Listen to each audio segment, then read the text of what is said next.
Well, welcome everyone. So I'm going to be presenting about state chains. So if you're curious about that, this is the moment to tune in. So the very simplified explanation of what state chains are is basically it's off-chain UTXO transfer, and we are achieving this via a chain of signatures. So a little bit about me. My name's Ruben Somsen, as you can see. My general motivation to be working on this kind of stuff is basically that I wish to enhance the functionality of Bitcoin while preserving decentralization, meaning that I try to make the trade-offs that are least harmful and find ways to utilize Bitcoin to its maximum potential. And basically all of my work that I've done thus far is kind of related to that. Mostly these are like scaling kind of things. And Statechains is an example of that. So what I'll be covering today is basically a hopefully intuitive explanation of state chains. And I'm going to be talking a little bit about the limitations and the security that's involved. And I'll be talking about the recent development. So even if you've seen some of my prior videos or my conference talks, there will be some new stuff for you there. So let's get into it with the 3 simple rules of a state chain. So if you are a server that wants to run a state chain, what do you do? Well, the server basically just signs blindly on behalf of a user. So that means that there's some kind of user who's interacting with this state chain server, and it requests a signature, but the signature is blind, meaning that the server doesn't actually see what it is signing.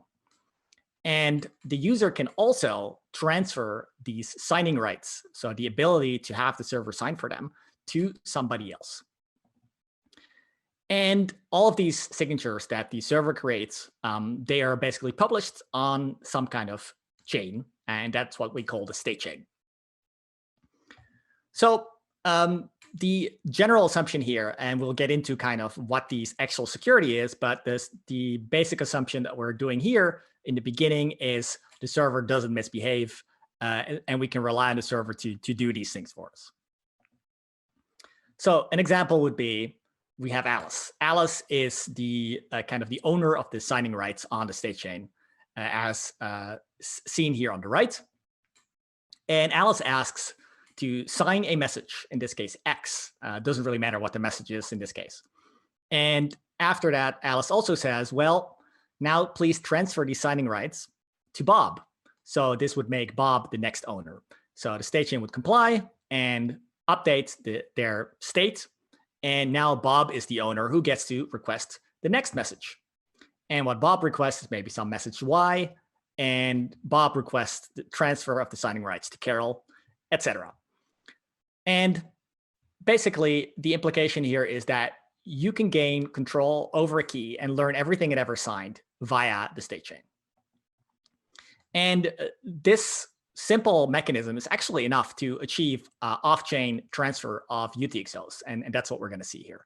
So how do you do that? Well, if you control the key through these signing rights of the state chain, and this key signed an off-chain Bitcoin transaction that transfers the coins over to you, so you have some kind of transaction that's not actually on the blockchain, but it's valid, that you could send to the blockchain, and you could take those coins.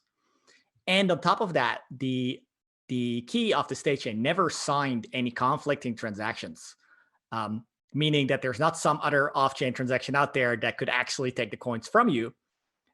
Then you have effectively achieved off-chain transfer of a UTXO. So kind of an example of how this would look like on the Bitcoin blockchain. So here you have an example where the state chain is, again, controlled by Alice, and the state chain itself is signified here by S. So S is kind of the key of the state chain. And the first thing that Alice does is she asks the state chain to create this off-chain transaction. So you see that here where the input is S and the output is S or A with a time lock. And A here is valid in, let's say, a week. And the idea is that with this transaction, this can be sent to the blockchain, and then Alice would get coins that are not actually on the blockchain yet, but she'll send them momentarily. And then she can wait a week, and then she actually gets her coins back. So it's a guarantee that she can get her coins back, assuming the state chain is honest. So now that she has this transaction, she actually sends a transaction to the Bitcoin blockchain, putting coins into the state chain. And from this point, we can actually do the transfer. So what's going to happen here is Alice will ask the Statechain server to sign a message, and then she will transfer over these rights to sign to Bob. And this is as follows. So you see here, there's another off-chain transaction that's being created. So this is the thing that the server signed blindly. And Bob now controls the signing rights of the state chain, meaning that Alice can no longer change her mind. So having done this, you have effectively transferred some UTXO from Alice to Bob off-chain. However, there is still this kind of issue that there are two off-chain transactions now. So what if Alice now suddenly sends her off-chain transaction to the Bitcoin blockchain and tries to take the coins back from Bob? Well, there are two solutions to this problem. And the first one, so this is kind of a conflict, right? So the transactions are conflicting. So the first solution would be just having a decreasing time lock. So this would mean that, going back to this example here, you basically have the first transaction might be valid in 30 days. So the one that Alice has, the off-chain transaction, and the second transaction might be valid in 29 days. And this kind of means that if it comes to the point where the Alice or Bob have to go on-chain, you're basically guaranteed, Bob is basically guaranteed to go first, and therefore Bob is able to claim the coins. So this is not an ideal setup, but it's one way of doing it. But there's actually a better way, which is the L2 method. So L2 is a kind of a novel, or well, it's been a couple of years now, but it's a method to basically do Lightning Network, but in a more efficient way. And this is also perfect for state chains. So the kind of layman's explanation that I would give for L2 is overwriting a transaction. So what that means is that we have these two conflicting transactions, but you can actually take, even though the first transaction goes in the blockchain, the second transaction can kind of overwrite that UTXO and claim the money instead. So here's a simple example. You have some on-chain UTXO controlled by S. And the first state would be just Alice after a week or something, right? There's a time lock. And even if this goes to the blockchain and there's a second state, the second state can overwrite the first state, and the third state can overwrite the second state. And in fact, all the new states can overwrite the previous states, meaning you can basically have transaction cut through. So all these transactions don't have to go to the blockchain. You can directly send state 3 to the blockchain and just claim the coins. So this kind of essentially makes the previous states harmless. Even if state 1 goes to the blockchain, Carol, in this case, if she's the owner, she can still just go ahead and send state 3. The only prerequisite here is that she would have to do so within a week, right? Because if state 1 goes on the blockchain, she waits a week, now Alice can spend it, and then it's no longer true. So the general limitations of, so just very quickly, so you can see here, right, that this is basically how we solve this issue. These two transactions can also spend each other. So the top transaction, even if it goes to the blockchain, the bottom transaction that is owned by Bob can still be spent and still kind of overwrite that state. So in the same way we kind of see here. Okay, so the limitations, what are the limits of a state chain?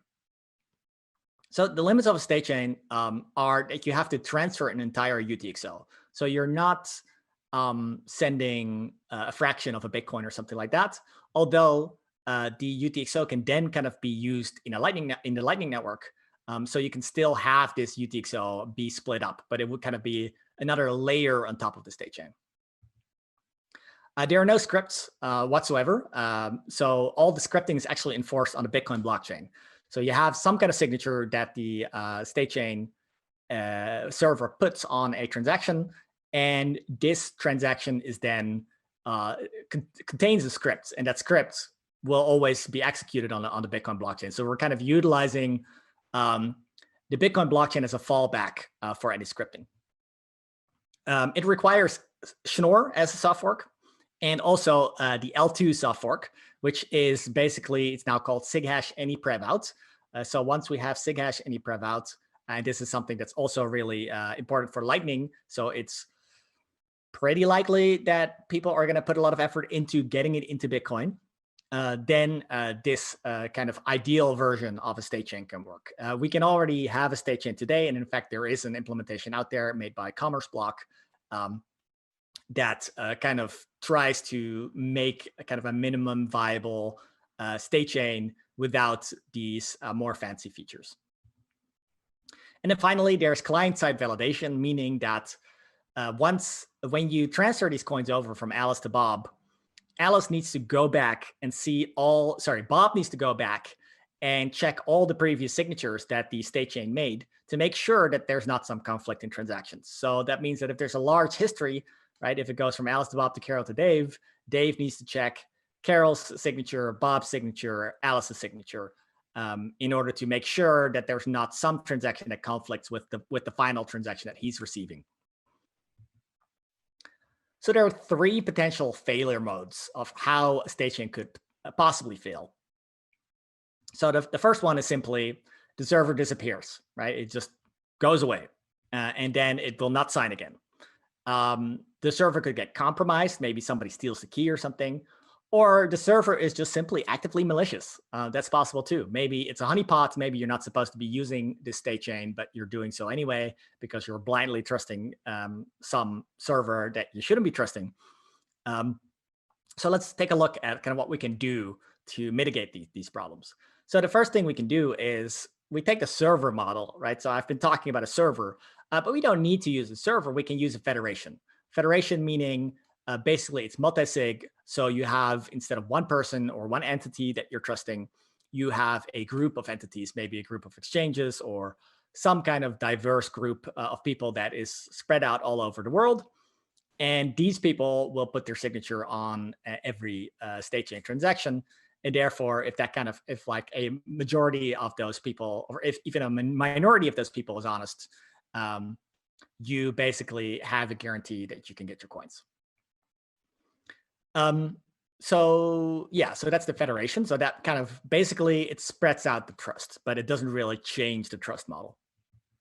So if the federation disappears, this is actually not a problem in the state chain model because you have this off-chain transaction. So we've already solved this. By having an off-chain transaction, even if the state chain refuses to sign or refuses to cooperate, you just take the transaction that you already have because you received it the moment you received the state chain transfer. You can just send it to the Bitcoin blockchain and you can get your coins. So disappearing federation, no problem. And if we compare this to, say, federated sidechains, which they don't have this off-chain transaction. So really, if the federation doesn't sign for you, your coins are not gonna you're not gonna receive your coins. So that's kind of a different trust model. So the second point is the federation could get compromised, and we actually have this kind of secondary key that I haven't talked about. So far my example has been there's just a single state chain. Instead of a server now it's a federation. But actually, there's a second key. So there's the federation key, which we call S, and then there's the transitory key T, which is with the users. So this transitory key is basically a way to separate the federation from the users and give them joint control. And we'll see in a minute. I'll get into this in more detail because it's a little bit more complex, but I'll show you. And then the last one is the server or the federation is actively malicious. Well, I'm sorry, but this is not going to help you. So in this situation, if the server is actively malicious and out there to try and get your coins, they're going to get your coins. So we're still relying on a federation, but the model is more reliable than something like a federated sidechain. And the specific example would be a federated sidechain cannot tolerate a failure above 33%. So if 33% of the federation stops doing anything, what happens in the federated sidechain case, you basically cannot get your coins because you need a majority, or you need a majority to sign in order to get your coins back. Whereas with the state chain model, we don't have that problem. If the federation disappears or refuses to sign, we already have their signature. We can just get out. And what that means is that not just are we secure against a minority refusing, but we're also able to kind of increase the limit. So normally it's like a 33% versus 66%, where 66% need to sign off on a transaction, but we can actually make that a little higher. We can make it 80%, 90%, even 100% if you want. You can require basically all the people in the federation, all the entities in this federation to have to sign off on your transaction in order to move it. The downside to that is that if even one federation member disappears, you are forced back on chain and you can no longer use the federation, but your coins will be safe. So it's not really a security issue. And one of the things we've recently seen with Liquid was that, well, this was because of a bug, but it's kind of a general thing where if the federation doesn't refresh their coins every couple of weeks or something like that, there's a fallback mechanism. And this fallback mechanism is specific to secure against this failure of 33% of the federation somehow refusing to sign or failing to sign. Maybe there's some kind of bug in the implementation, and the control after a time lock goes back to, in this case, Blockstream with 2 of 3 multisig. So that is really kind of, that shows that there is a not ideal scenario there. Although, me personally, I think federated sidechains are also very useful, and they do have a couple of things that Statechains don't have. Namely, you have more freedom. You can do scripting.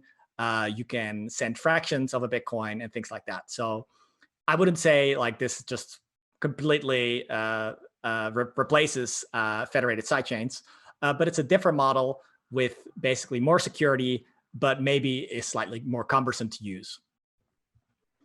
So the transitory key. So let's get into that. The transitory key is basically a key that's only known by the users. And the on-chain key is a combination of the Statechain key and the transitory key. So S and T, S plus T. So the custody of the coins is essentially shared with the Statechain and the users. And so there's a new little trick that you guys probably haven't heard of. And there's actually a way to kind of change the key itself with every off-chain transfer, despite the on-chain key not changing. And we'll get into that in a minute. So first, I want to show you what does this look like? So in our previous example. So this is the example we had. Basically, S is now just replaced by S and T, just like that. And now we have the Statechain key and the transitory key. And the transitory key now needs to be handed over with each transfer. So when the money goes from Alice to Bob, the transitory key is given from Alice to Bob as well. So one issue here is that what if the Statechain somehow learns T, or if anyone really learns both the private key of S and the private key of T? Well, in that case, they could potentially steal the coins. If they have both of those keys, right, they basically have full control over the utility in that case, and they can just take the coins. So we don't want anyone to learn T, basically. Of the transitory key, we add it. So by doing that, we basically have the same total, right? We have S and T, but the keys themselves, they changed. So what happens here is that instead of T, now we have T prime, which is T plus K. And that's what Bob will try and remember. And on the Statechain side, we have S minus K. And that's going to be S prime. And that's the only thing the Statechain remembers. So the Statechain basically forgets S and K. And because of that, because the Statechain only has S prime, and because only with S prime plus T prime, they have kind of the combined key. This means that the old key, T, is now useless. It's harmless. So even if later on, let's say Alice goes and hacks the Statechain, Alice hacks the Statechain, Alice gets the key from the Statechain key S prime in this case. Well, S prime plus T does nothing. Alice only has T. Alice doesn't have T prime, so she cannot actually steal. So this is really cool, and it's basically a way to have sort of like forward privacy or forward security, I mean, where if the Statechain is honest and actually like changing the key and throwing away previous keys as promised, they're literally nobody can actually take the key. So it's like it's kind of a voluntary way for a state chain to be non-custodial. So what I call this is regulatory non-custodial, meaning that there is a way in which the state chain federation can get your money if they're just actively malicious and out there and trying to get you. But generally speaking, if the state chain just behaves normally, it doesn't know what it's signing. So it doesn't actually even know whether it's signing a Bitcoin transaction. It could be signing anything because it's just a blind signature. And it just so happens to be that that's a Bitcoin signature. It only controls one of two keys, right? There's S and there's T, and we're even changing them with each transfer. So they can't confiscate your coins, even if they have T, because they only have S prime now. They don't have S. And basically what this means is honest behavior equals no custody. And that's really cool from a regulatory perspective where, maybe you could argue that, well, the government comes to you and says like, hey, you're running a state chain. We happen to know that there's a criminal using your state chain. Please take his coins. Well, you cannot actually comply. You literally do not have enough information to make that happen. And the worst you can do is just refuse that criminal or whoever it is service, and then they can just exit out of the state chain because they already have your signature on an off-chain transaction. So this brings me to Lightning. So how does Lightning interact with a state chain? So back to the previous example, we here have Alice who controls some keys, some coins on the state chain, and Alice now will transfer these coins to Bob. However, Alice and Bob want to open a Lightning channel. So what do? Instead of going from Alice to Bob, we go to Alice and Bob on the state chain. So by doing this, essentially, we've created a channel that is inside of the state chain. And from that point on, basically without even the state chain knowing anything about it, Alice and Bob can go ahead and open a channel on top of this AB output.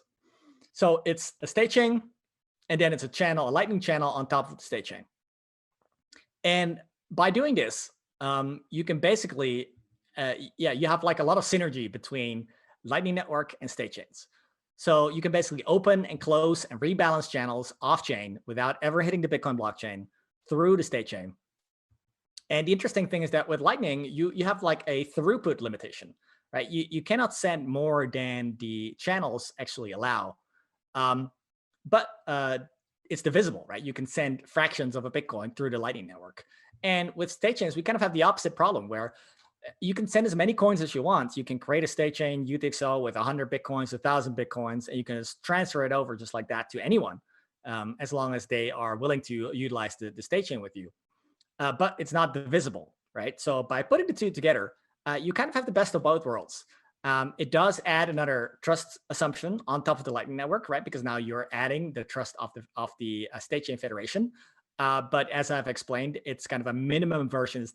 It's probably the least amount of trust you could possibly put in a third party, in this case, a third party federation.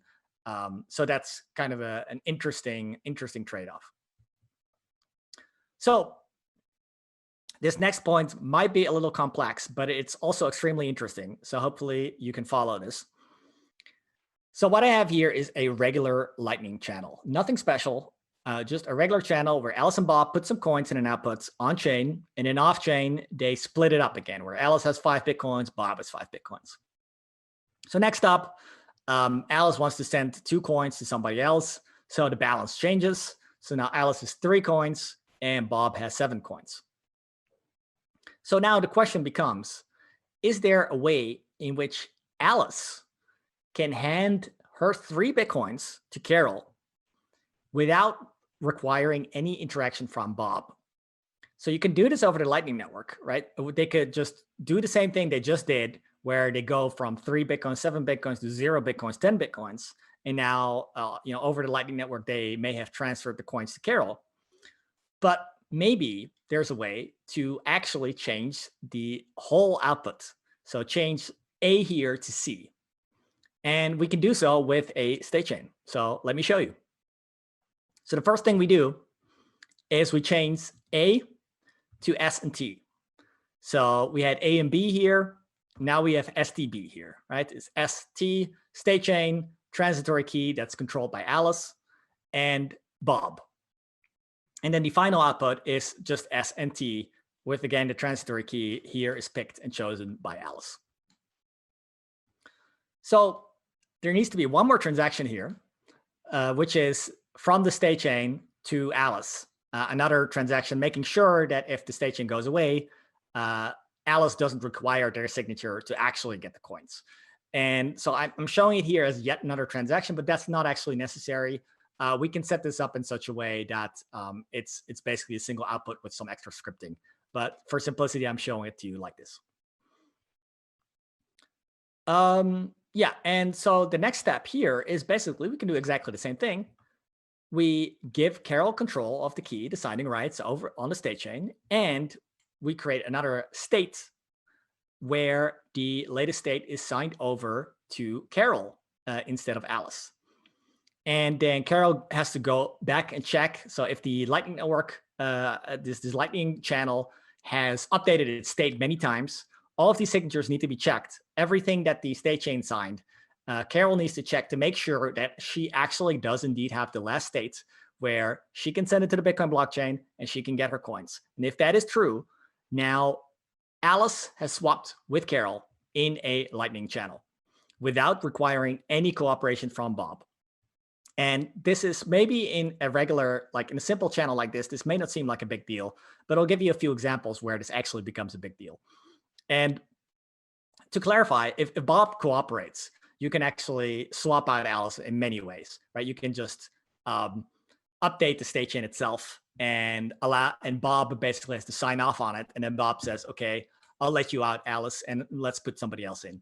So that would be possible if Bob cooperates. But the thing here, the key here is that you're inside of a channel with other people, in this case, just Bob, and you don't need the help of the other people to get out of the channel. So that's really very practical in terms of how to set this kind of thing up. And this kind of shows how flexible state chains are, because we're not talking about a simple UTXO transfer. We're talking about kind of a UTXO that's nested inside of a channel structure that we are actually transferring over. And as I showed you earlier, if you go back here, so we can open a Lightning channel on top of a state chain, and then inside of this state chain Lightning channel, you can have another state chain, allowing you to swap out of that channel as well. So it kind of layers state chains into state chains. So this is really cool and really useful, and a thing that I haven't really talked about before. So I'm sure this will be new to many people. So yeah. So let me give you another example, one that's maybe a little bit more complex, but also really cool. So there's this thing called DLC. The very simple explanation, it sounds more complicated than it is.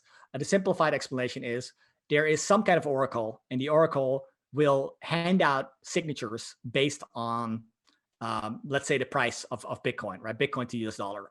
And because you know this oracle is going to release these signatures, you can kind of use that data to create transactions where, depending on which signature you have, either Alice or either Bob gets a certain amount of coins.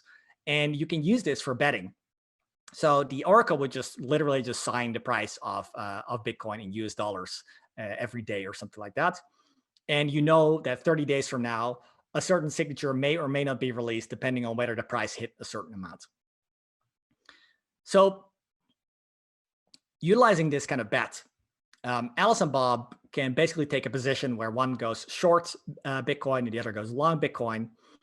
And with the trick that I showed you earlier, halfway through the bet, let's say it's a 30-day bet or something, so 15 days in, Alice, right, this is an Alice and Bob bet, Alice can just sell her position to Carol without Bob even having to know about it. And so the price at which this would sell depends on the price of Bitcoin at that day. So you have kind of a price of what that contract is worth. But this is really cool because essentially what this is you have a position in any asset that you want, as long as there's an oracle for it.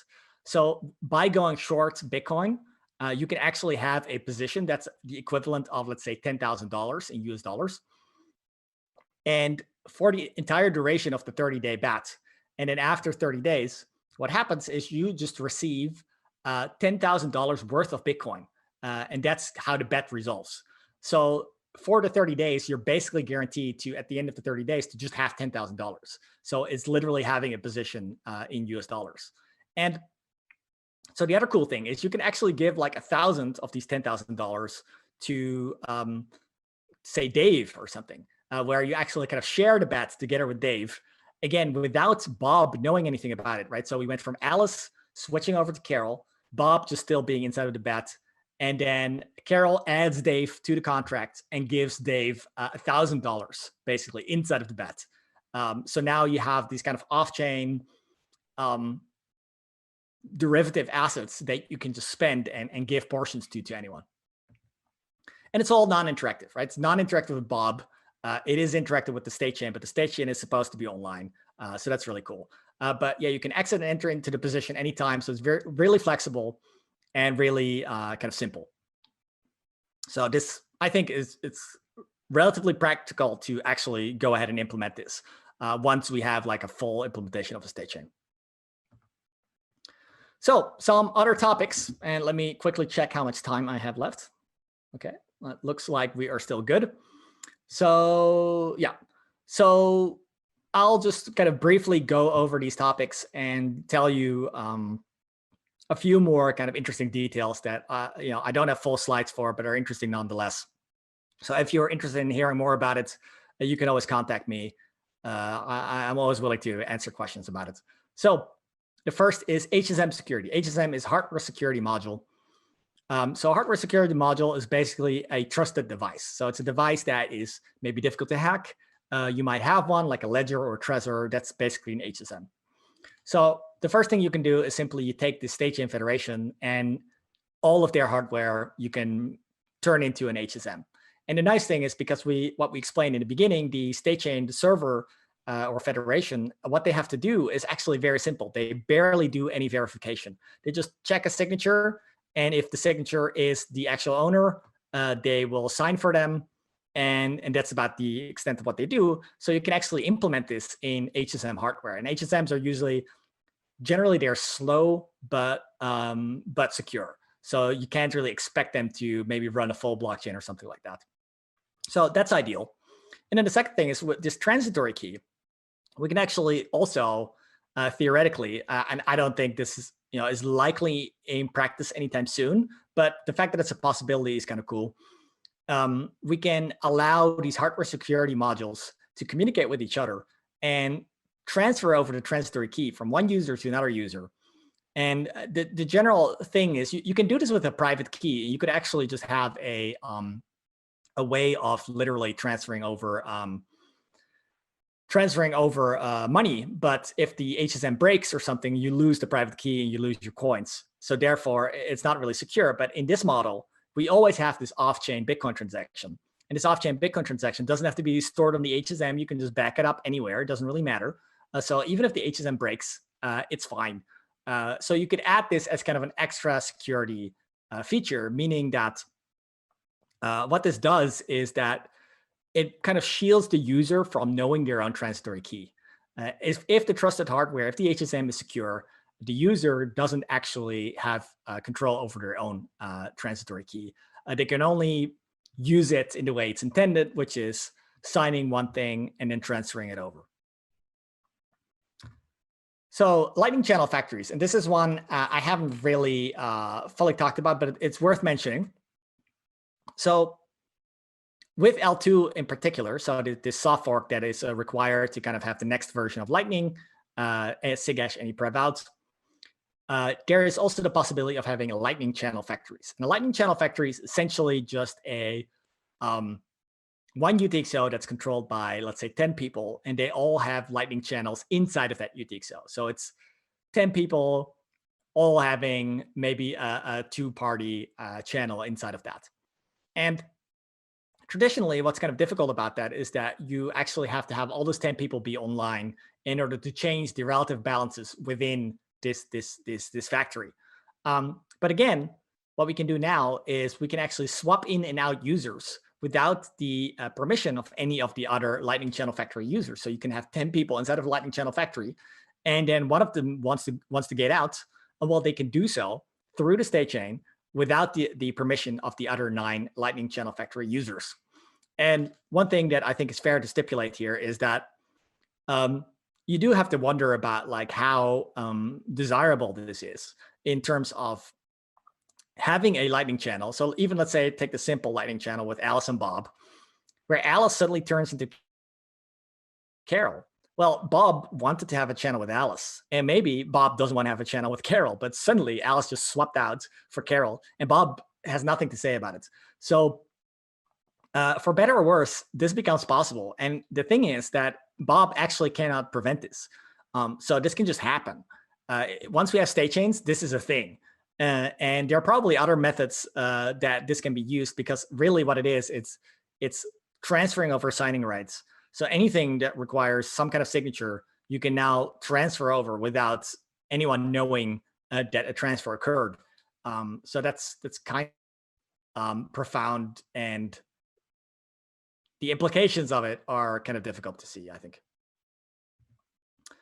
So yeah, one other thing that I haven't really talked about is the history, because you do need some kind of guarantee that the state chain is not creating 2 states. So let's say there's a transfer from Alice to Bob to Carol, and the state chain just has a copy of that history, but now instead of Alice to Bob to Carol, it's Alice to Bob to Dave. And to Carol, it just shows Alice, Bob, Carol, and to Dave, it shows Alice, Bob, Dave. And if they don't know about each other's histories, if Carol and Dave don't have a way of kind of like figuring out that that's going on, then you can essentially have some kind of inflation. So a solution to that is a sparse Merkle tree. It's basically a Merkle tree that allows you to have basically a huge Merkle tree with an unlimited number of slots, and every hash has its own slot. So every random number has a slot. And that guarantees that if you have a single UTXO, there can only be one person claiming it at a time. And as long as there's some kind of this root hash of the sparse Merkle tree being published, then at that point in time, Carol and Dave would have a different root hash, and they would realize, hey, something is wrong. And in particular, if you publish this root hash, say on the Bitcoin blockchain or something like that, then they have kind of a way of knowing that they both are seeing the same root hash. So that's basically kind of a solution to this problem. The watchtower requirement, I briefly talked about that already, but you do need to be monitoring the blockchain. Depending on what the time lock is, this might be once a week. You need to go online and witness the blockchain and see that there's nobody who's trying to claim an old off-chain transaction. If they do, you have to respond to that. Very generally speaking, the fees are not going to be, so the current issue you have today is if some old state is being sent, the fees are already fixed. But with L2, luckily, we have kind of a method where the fees will be paid afterwards. So they have this off-chain transaction, and whoever is maliciously trying to claim an old off-chain transaction, they will be the ones having to pay the fees for it. However, you do have to respond to that, and then you have to pay the fees. So it does become kind of a tit for tat kind of thing. But hopefully that's enough to kind of discourage that as general usage. But it's something that might occur, so you need to watch the blockchain. So then finally, well, not finally, there's a few more points actually. The way in which you would pay fees to the state chain, because the state chain itself doesn't really have fees the way Bitcoin has, right? With Bitcoin, you create a transaction, and then you basically have a certain amount that you implicitly you say like, okay, well, this is the fee. This is how much I pay miners. So there's nothing like that going on here. And in fact, the state chain doesn't even know what it's doing, what it's signing, whether it's Bitcoin or whether it's some other random thing. So my initial thought on that was, well, let's just use the Lightning Network. And that's certainly one way of doing it. You open up a Lightning channel with the state chain, and you just pay them a small amount every time you ask them to create a signature. But there's one more interesting way of doing it, which is with Xiaomi and eCash. So this is basically allowing the state chain to create tokens that can be used to pay for fees. And so you can go to the state chain and you can just do a purchase on chain through fiat or whatever you want and receive a bunch of these tokens. And these tokens are going to be blinded, meaning that they can't recognize who bought the tokens and who gives them to them. And then you can use these tokens to pay for the fees. So this is something that I got from Warren Tagami.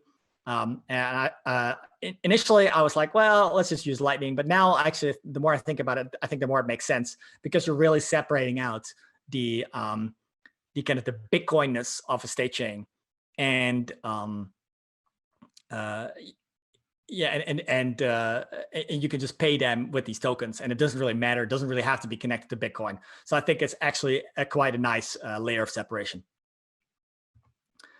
So then there's a project called RGB. So what RGB does basically is a version of colored coins for the Bitcoin network, and it's the latest iteration of colored coins. So it's kind of cool. They have non-fungible tokens, they have fungible tokens, and their goal is to basically have tokens on the Lightning Network. However, they have one issue, which is that non-fungible tokens cannot move over Lightning channels. Why not? Well, because a non-fungible token is kind of a unique thing, right? It's like a unique CryptoKitty or something like that. And one token is not the other. So if you have a route from Alice to Bob, and then from Bob to Carol, the tokens that are with Bob and Carol and the tokens that are with Alice and Bob are not the same tokens. So you can't just do routing. So again, Statechain solves this, because you can just take the entire UTXO with the CryptoKitty inside, with the non-fungible token inside, and you can just transfer it over. So that's kind of cool. Then one more thing is atomic swaps. So we have all these UTXOs on a state chain, and they might be different values. So maybe you have 2 times 0.5 Bitcoin and somebody else has 1 time 1 Bitcoin, and you want to swap them. So there is already a way of doing a swap. You can just take a swap protocol, just regular atomic swap protocol, or even succinct atomic swaps, which is a protocol that I made a video about. And you can do that for swapping. However, it would be nice if the Statechain itself has some kind of native support for swaps. There is a way of doing that with scriptless scripts that is slightly complex, but probably worth implementing, allowing you to kind of have this that multiple transactions on a state chain, on multiple UTXOs, either all of them go through or none of them go through. And this allows you to be a little bit more flexible with swapping coins on a state chain, within a state chain. And this can even like lead to privacy things, like let's say we have 10 times 1 Bitcoin with 10 different users, and we can swap them all and not know who swapped with who. So you basically have some anonymizer. It's like an off-chain coin join, essentially. So that would be kind of cool as well. So yeah, then finally, Mercury state chain. So I already mentioned it. So this is an implementation by Commerce Block. Again, it's a minimum viable implementation, so they don't have all the features. I do not believe it functions on the Lightning Network, but it does have this UTXOs that you can transfer from one person to another person. So it is kind of cool. And hopefully in the future, once we get these soft forks, they can kind of go ahead and add more features to it. But if you're interested in kind of what's being developed, go check out their work.